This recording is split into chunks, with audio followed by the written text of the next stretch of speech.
What's up everyone, welcome back to Let's Play Bayonetta. In the last episode, we rode a motorcycle. In this episode, we will not be doing that. And real quick, enter practice mode just to show off Shiraba's hidden attack finally. Also, there's an interesting story that goes along with practice mode. And let me see if I recall all this correctly. So, the reason practice mode exists from the loading screen is the developers used practice mode as a way to convey messages internally. It started out that they would insert messages into the loading screen, and the messages eventually got too long to read before the loading was complete. So they implemented a way to pause the loading screen to read all of their, their internal messages on different builds of the game. And that eventually was kept in as practice mode.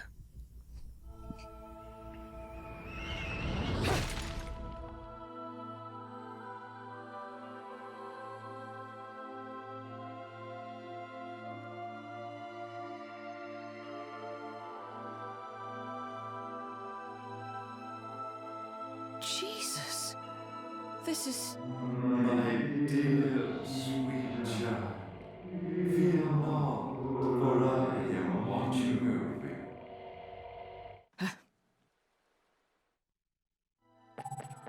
you. So this might look pretty familiar, and that's because it is the broken clock tower section from the very beginning of the game, from even before the prologue, the opening gameplay sequence.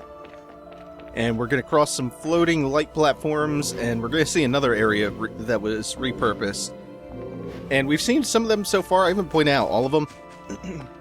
Like right here, the arcade bullet is in the same spot that it is in Chapter 1. The chest is not right here, however. And you can see this is where we got, I think, that first Umbran Tear of Blood. This is where we came from here.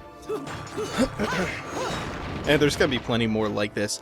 The fact that the enemy variety grows so much later in the game and you get all these new mechanics, new weapons, all this stuff, it keeps the areas feeling fresh, and they put twists on it like you'll see in a little bit. Like the way we actually tackle this level changes, is drastically different from the way we did it in Chapter 1. Aside from just running around collecting collectibles around the plaza and stuff. And let's deal with this Alfheim challenge right now. This one is either the Jean one or the out-of-body experience. I'm not sure which is which, though. Oh god, there's the which is which again. Okay, it is out-of-body.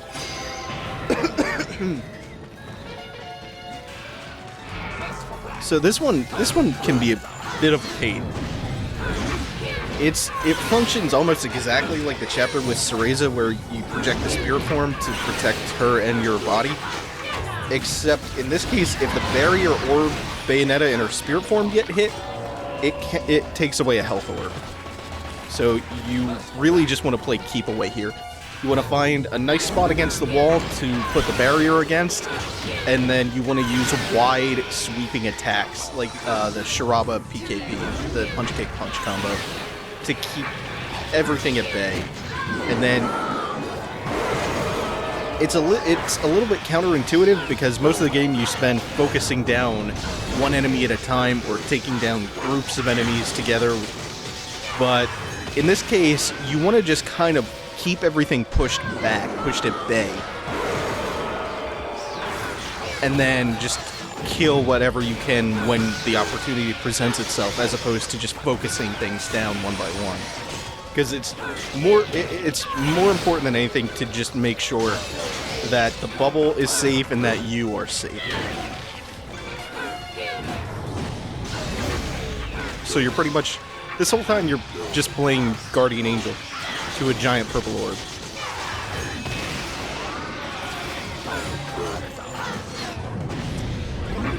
Woo, that was close. Which time into the Beast Within. Yeah, I'm just gonna stock this. Yeah, he was getting a little close. I was gonna stock the torture attack.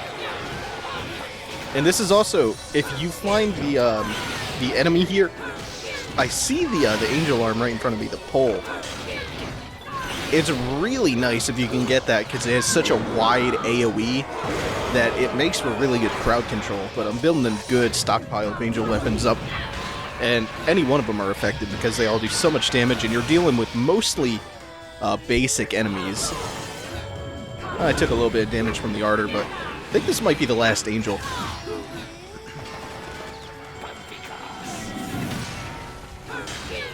Ooh, for a second there, I thought he lunged behind me and hit the barrier, but it's all good. Yeah, so it looks like I'm only going to take 1 point of damage throughout this Alpine challenge, which is, I'm just as surprised as you are.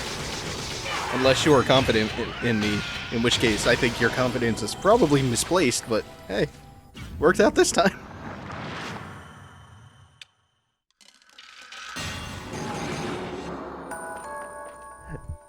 Also, it feels like a while since we've done an Alfheim challenge. Maybe it's just because we went the boss chapter plus Route 666 both in a row without one. Which, I mean, that is 2 chapters, so that's sizable, even though they were short chapters.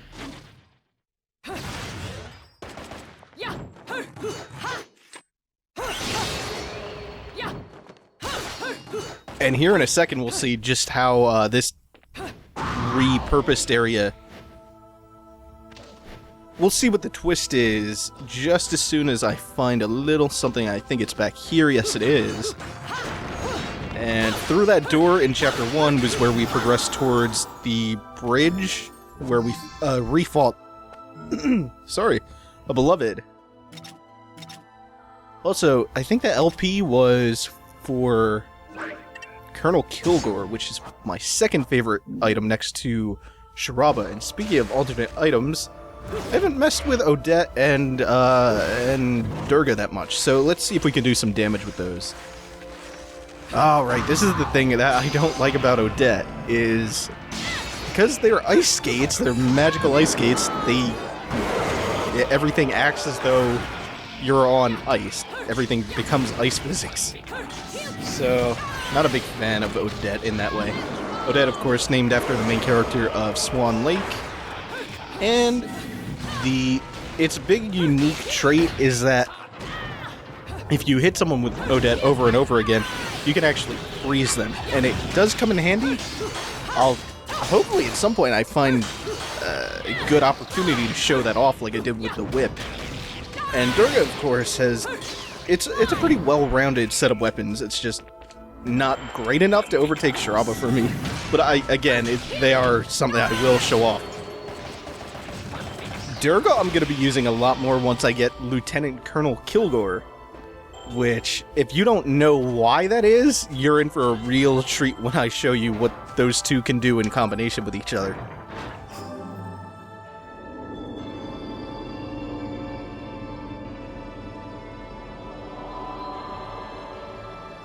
Man, I really should learn to not eat before I sit down to record.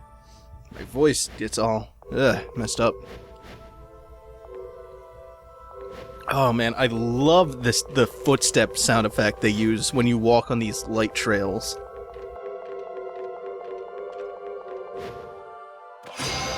So, even though this sphere is really, really tiny, I tend to get turned around on it a lot. Like, very, very often. And it's so small, but I always lose where I'm supposed to be going with the key that you see the angel there wielding.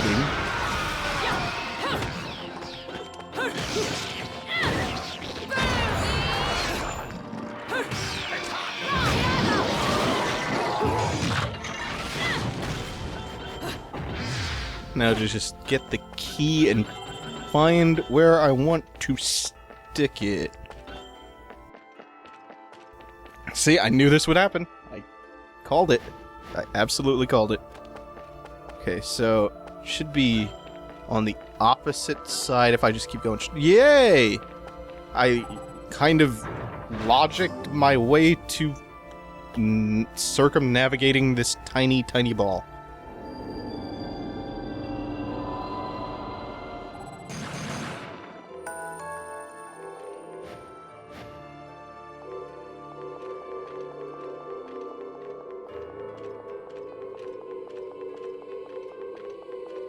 plink, plink, plink, plink.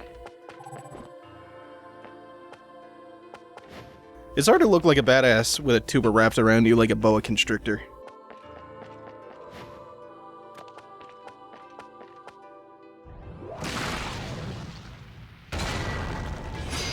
So just like the chase scene from Chapter 3 with a lava wall chasing you, to get a pure platinum here, all you really have to do, aside from not take damage and do it in a timely manner, is pause for a brief second when you see the opportunity and just take a few pot shots, and that'll give you a meager combo score, enough to get the pure platinum.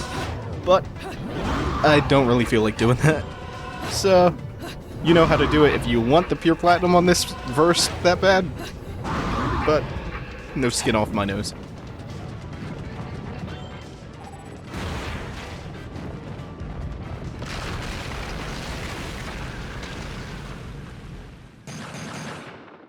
Yeah, see?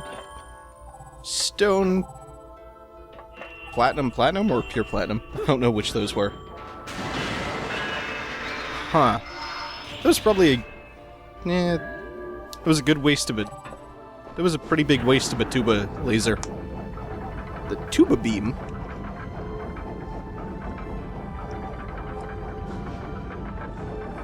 So this rotating of the platform to line up the light bridges is a mechanic we're going to see a bunch of times in this chapter.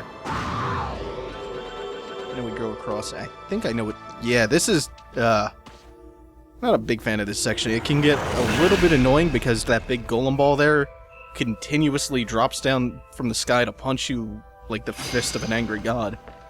And you also have to roam about and break these chests and fight some mid-tier enemies that pop out. Oh, and they pop out and hit you like little sucker punches. Okay, that was not a sucker punch. I have no excuse.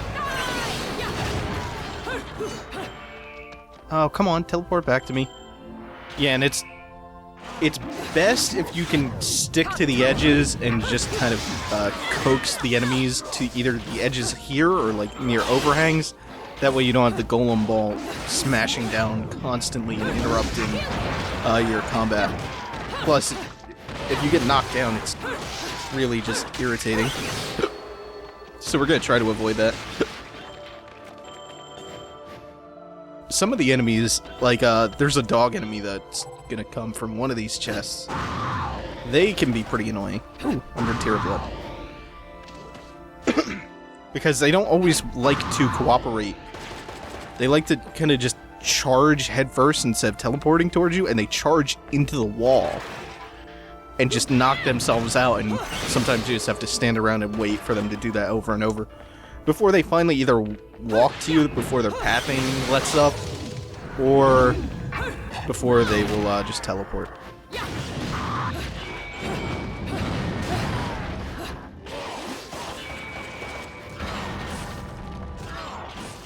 Like, yeah, this is kind of what I'm talking about. Luckily, the pathing was generous to me. Say a prayer to the pathing gods of video games. I wonder, with this... Is this torture attack enough to kill with that much health left? Oh, just barely not. He's knocked down, though. Plus, he's easy anyway, because he does his dumbass little spinny attack. That just makes it super easy to activate Witch Time on.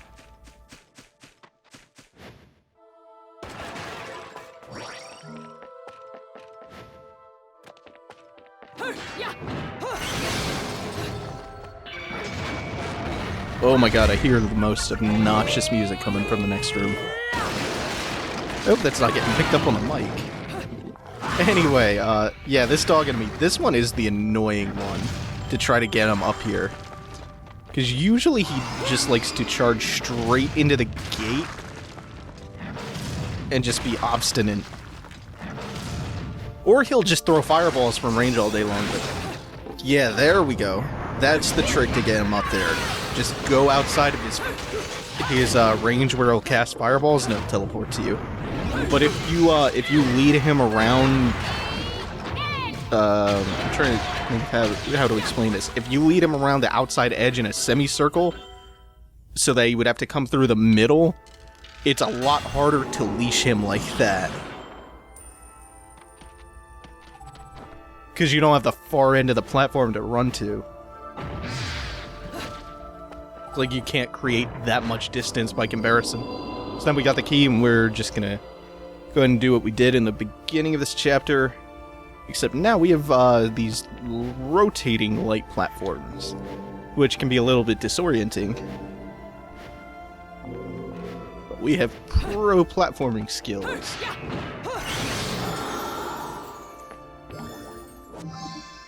Oh, I thought this was where we fought. Where the first kinship fight happens. Oh, it is. It's just after the chest. Okay. So kinship. Now, I said the last part could be a pain.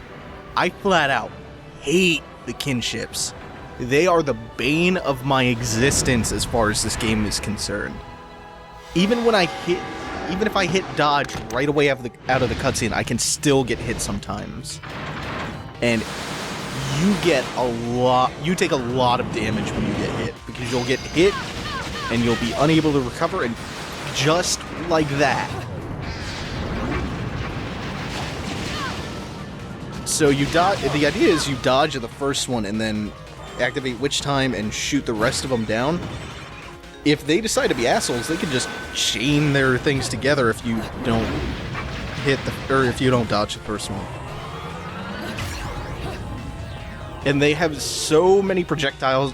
One of them is always in this kinship fight. One of them's always moving, so there's going to be a large portion of time where these high damage enemies with loads of projectiles, one of them always has their back to you, or frequently has their back to you. And yeah, I really don't like that one particular kinship fight, at least. There's a part later where you have to fight 3 kinships at once, but they're all lined up so you can see what all of them are doing all at once. And it's much easier than having to fight one that's always on the move. It's still not fun, but it's at least much more manageable. And if things go incredibly poorly, I might die twice to this part, but if that happens, I'll probably just cut that out. Yeah, kinships are always bad news, so I'm gonna quiet down just a little bit and concentrate a little more. Just gotta dodge out of the cutscene. Please. Shit. The nice thing is they give you a few opportunities in between hits to activate the Bat Within. Yeah, this is one of 4 projectile attacks they have. They have the bullets you just saw, the laser, the missiles that have been messing me up, and they have the scorpion, get over here, spears. I guess they're not really get over here spears, they just kind of lance me, run me through. And they function a lot like the Fearless's tails, except they seem to move a little bit quicker. It might just be a mental block on my part, though.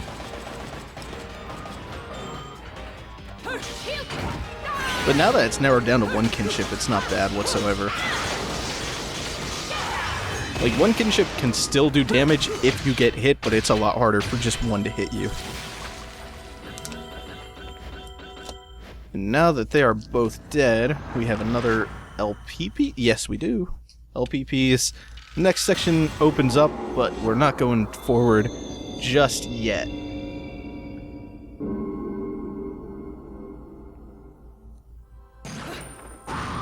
Now we can pick up the broken shards of our life and start to put this playthrough back together. For that, though, we'll just go over here, grab the chest.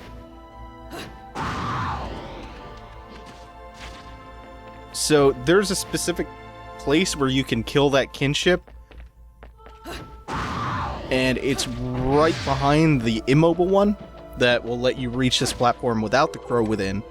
But you can avoid all that hassle of trying to line up where the other kinship dies by just spending 30,000 halos, so it's really a drop in the bucket, and it avoids a bit of a pain in the ass. And this is just to defeat all enemies, except enemies is a bit of a misnomer, because it's just Jean, and what is she doing here in Paradiso?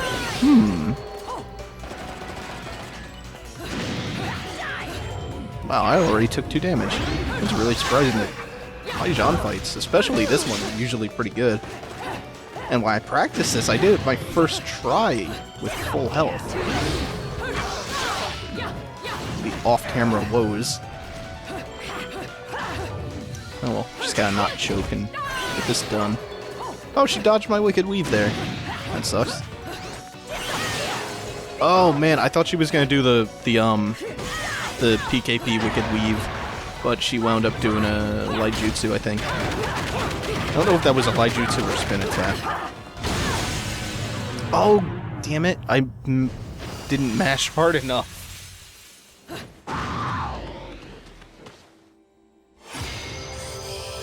Okay, let's take it from the top. That's off to an inauspicious start. But dodged the heel stomp. Oh, couldn't dodge that though. I wasted my mid-air dodge roll.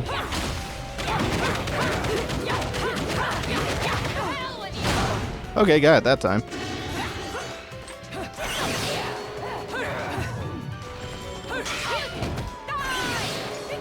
Yeah, this is... I was gonna say this is going better than before, but still not as well as I would like it to.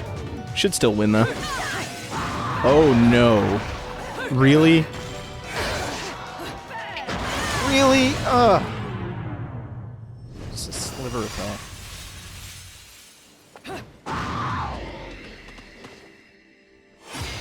I don't even have a good excuse for this, because I don't really have to focus on too hard on trivia or tidbits or anything. It's just like autopilot commentary. Just gotta not choke.